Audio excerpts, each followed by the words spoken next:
Müsst euch das ungefähr mal 100 denken. Dann ist es ungefähr so wie das Konzert war. Genau.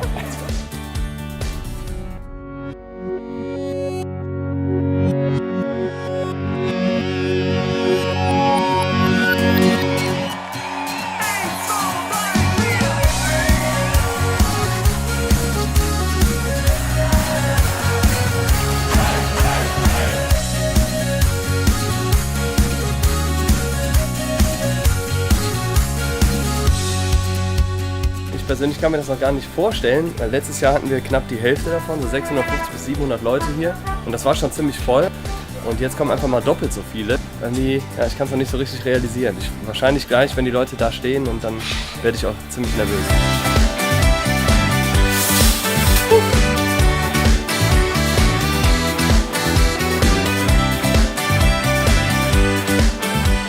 Könnte sogar sein, dass der eine oder andere von uns hier auch gezeugt worden ist in der Umkleidekabine. Ich bin nicht ganz sicher.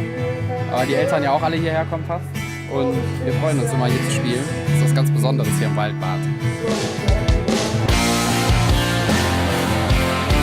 Ich habe mir so ein paar kleine Notizen auf meine Setlist gemacht, weil ich extrem vergesslich bin.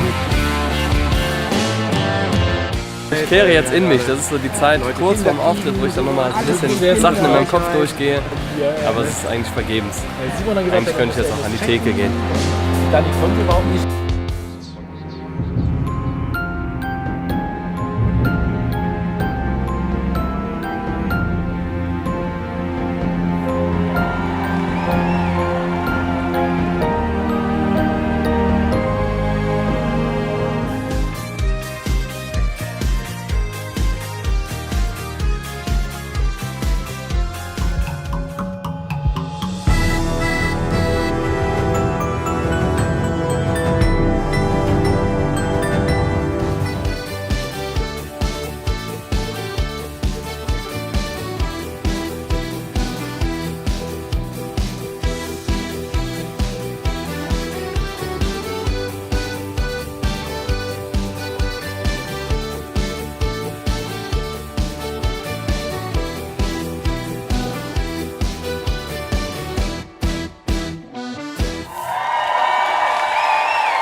Es fällt erstmal schwer in Worte zu fassen, weil man noch völlig euphorisiert ist und unter Glücksgefühlen steht.